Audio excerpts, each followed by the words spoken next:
Hey students, so today we are going to discuss the topic of classification and scientific names. So, who was Carl Linnaeus? Carl Linnaeus, 1707 to 1778, was a Swedish botanist, zoologist, and physician. Linnaeus decided to tackle the problems of how to define, classify, and name living organisms. So basically, he was a Swedish scientist who worked as a plant expert, which is you can say botanist, zoologist, which means animal expert, and a physician, which means doctor. And his goal was to decided to solve a big problem in science, like how to clearly define groups and name all living things so that scientists everywhere could understand each other. Okay? So, what is an organism? A single living thing, like it can be plant, animal, or single cell life form. Okay, so an organism is simply a single living thing. Like it can be any animal, any plant, or even a tiny single cell like form, which is you can say bacteria also.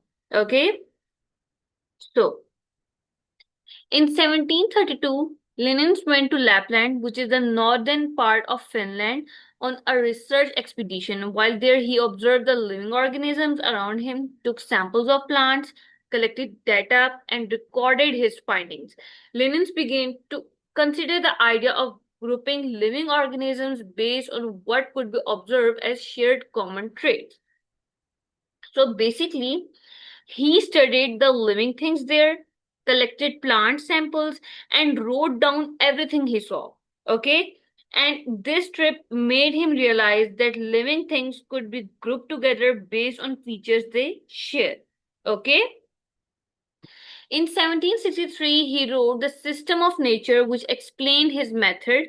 There have been some adjustment to the system over time, but much of the foundation was set by Linnaeus and has become known as Linnaean taxonomy. Okay, so the system Linnaeus devised was primarily determined by a hierarchy of organisms. So, what is hierarchy? Yes, the hierarchy of the living organisms determines its ranking. The more powerful it is, the higher its taxonomic ranking or genus. Okay, so basically, they are saying that a hierarchy is a system where things are arranged in order of rank, importance, or power. Like you can say a ladder from top to bottom. Okay, so, and in taxonomy, Linnaeus used a hierarchy to rank living organisms. In his view, back then, the more powerful or important an animal group seemed, the higher its ranking. Okay? So, try putting these animals group into a hierarchical order with the most important or powerful at the top of the list. Will it be the same as Linnaeus? Like you have to do this with yourself. And this is how Linnaeus ordered them. Like the first come mammals, birds, amphibians, fish, insects, and worms. Okay? So, what is taxonomy? Taxonomy is equals to classifying and naming things. In biology, taxonomy is a classifying and naming of living organisms into related groups.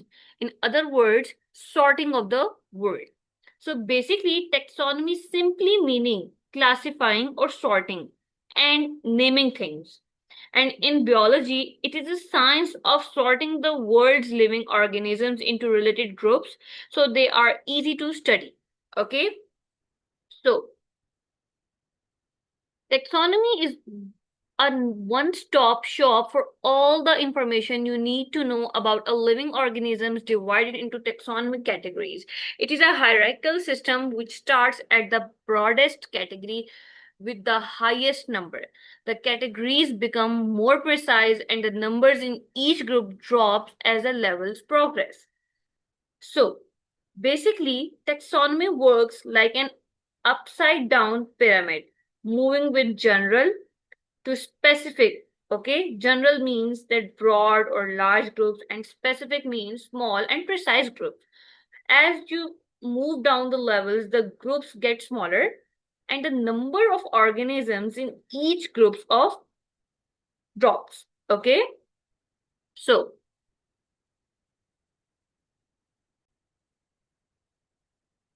so the 7 levels from top to bottom, which is you can say from general to specific. The first one is kingdom, the second one is phylum, the third one is class, the fourth one is order, the fifth one is family, the sixth one is genus, and the seventh one is species. So just use a sentence. Like it's a easy tip to remember that you have to remember this sentence like King Philip came over for good soup. Like King, K stands for kingdom, P stands for Philip or phylum. King Philip came, C over order for, which is family, good for genus, S, which is species or soup. So you have to remember this sentence so you can easily categorize this. Like King Philip came over for good soup.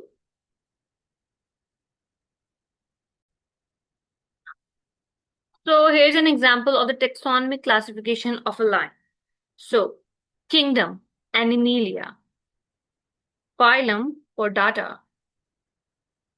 Class, Mammalia. Order, which is carnivore. And family, which is Felidae. And the next one is genus, which is Panthera. And the next one is species, which is Leo. Okay?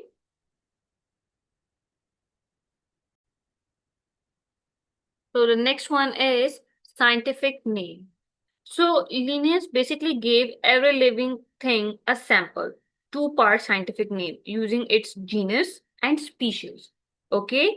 The last two levels of classification, which is genus and species. Okay, so to keep it simple, Linnaeus had the idea to give each organisms a two-part Latin scientific name made up of the genus and species, which is the last two parts of the taxonomic categories. He wanted to make sure that no two living organisms had the same name, so there was no confusion. Okay, so the rule was that no two living things can have the exact same name, so there's no confusion at all. Okay, for example, we have Panthera leo, which is Panthera is a genus, always starts with a capital letter. Okay, and Leo is a species, always small letter, like this. Okay, Panthera is a genus and Leo is a species. Okay, and why use Latin? Because it's a dead language. Like in Linnaeus' time, Latin was not used as an official language by any country because it did not belong to any single country. It was a perfect for a global naming system. The name is exactly the same no matter where you are in the world. Okay?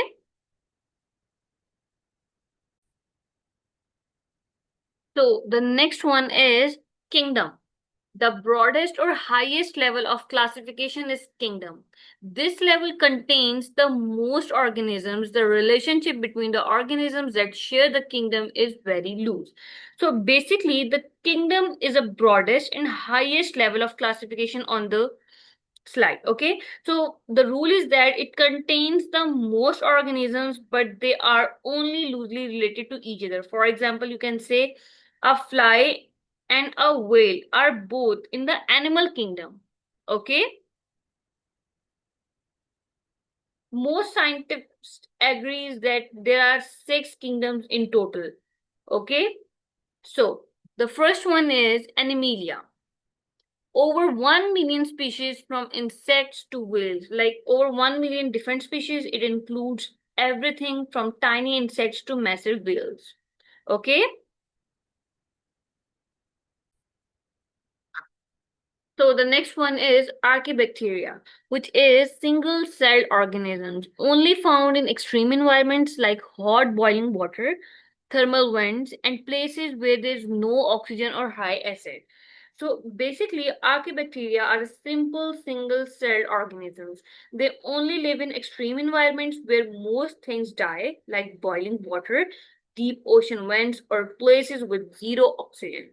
Eubacteria, more complex single-celled organisms, like they have a different chemical makeup and are everywhere.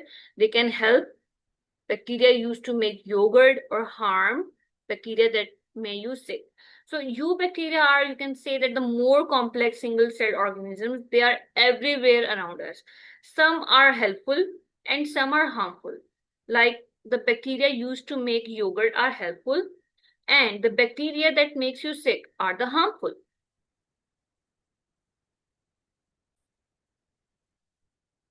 So the next one is protist, which is complex cell organisms. They include all microscopic organisms that are not bacteria, animals, plants, or fungi. Plankton is a protist. Okay.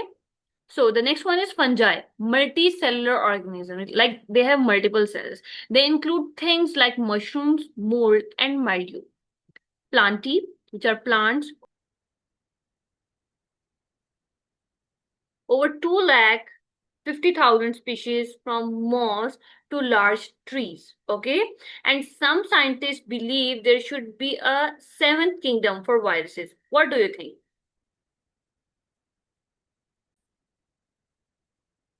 So the next one is phylum. Each kingdom is divided into phyla. Phyla is a plural term for phylum. These are less broad than a kingdom but are organized by general characteristics. Okay, so basically every kingdom is broken down into smaller, more specific groups called phyla. Organisms in a phylum share general physical characteristic or body plans. For example, the animal kingdom alone has more than 30 different phyla. Okay. In the animal kingdom, there are more than 30 phyla, too many to list here. Okay, here are the couple of examples, which is phylum Chordata. These include all living organisms that have a backbone or spinal cord. Humans are included in this phylum. Okay, and phylum Arthropoda, which is this phylum includes insects, spiders, and other animals with segmented bodies such as worms, ants, and flies. Arthropods have their skeletons on the outside of their bodies, for example, crayfish. Okay, so the next one is class. Each phylum is divided further into classes. This further refines similarities within the group. So, class is basically, you can say that each phylum is divided into even smaller, more closely related groups called classes. And this level groups animals that share much more specific similarities with each other. Okay, which is, you can say that phylum Chordata, and it categorized into birds, mammals, and reptiles. Okay,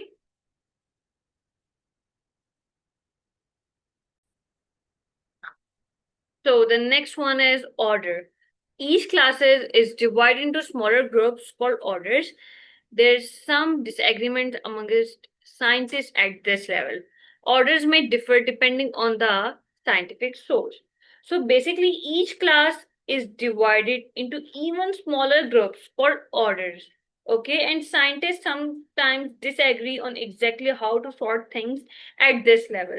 So different textbooks might show slightly different orders. Okay, so here we have two examples of order, which is the first one is Lepidoptera, is the order of moths and butterflies, and carnivore is an order within mammalia that is distinguished by having powerful jaws and teeth that can stab, tear, and eat flesh. They include animals like cats, dogs, bears, and other. Okay. So the next one is family. By this stage of the hierarchy, the different characteristics of living organisms are becoming more specific. So there are more family groups to choose from. Consequently, there's disagreement amongst scientists about which family in animal or plant might belong to. sources will vary, so you often need to find the best consensus from a range of opinions. Okay, so basically, orders are divided into even smaller, more specific groups, which we call families. And how it works, like at this stage, the traits of living things are very specific, meaning there are a lot of different family groups to choose from. Okay, because it gets so detailed, scientists sometimes argue about which family a specific animal or plant belongs to. Okay, so here are some examples of family groups, which is the dog, Canidae, cats, Felidae, owls, Strigidae, frogs, which you can say Renidae, humans are Hominidae, and bees are Apidae. Okay, so the next one is genus. The genus may only have one or two animals in it. If they have the same genus, this means they are closely related. So basically, a family is split into even smaller groups called a genus, which you can say. And how it works, like a genus is a very tight, specific group. Sometimes it contains only one or two types of animals. And the rule is that if two organisms share the exact same genus, it means they are incredibly close, related, and share nearly identical body features. For example, the genus of these two animals, like dog and wolf, okay, they both belong to the genus which we can say Canis. Because they share this genus name, we know they are close cousins in the animal kingdom. Okay, so the next one is species. The species is the most basic level of taxonomy. A genus is made of many different species. Species are a group of organisms that have similar features that are unique to them, similar form and structure, and similar habitats. So basically, the species is the most basic and bottom level of taxonomy. And the rule is that a single genus is made up of many different individual species, and organisms in the same species have features unique to them, the same basic form and structure, and similar habitats. Okay? Species can also have subspecies. We know so much more about the world around us than Carl Linnaeus did in the 18th century, that new biological discoveries are being made all the time. Consequently, new subspecies need to be classified and named. This means that sometimes a living organism may have a three-part name to show it has slightly different characteristics to its relative. Okay, so today we know much more than Linnaeus did in the 18th century. Scientists keep making new discoveries, but sometimes an animal has slight difference from its close relatives. To show this, we classify them further into a subspecies and give them a three-part scientific name. Okay, for example, here are of the 9 subspecies of the leopards. Okay,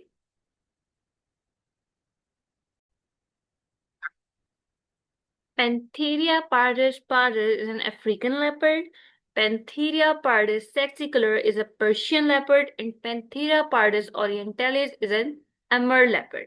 Okay,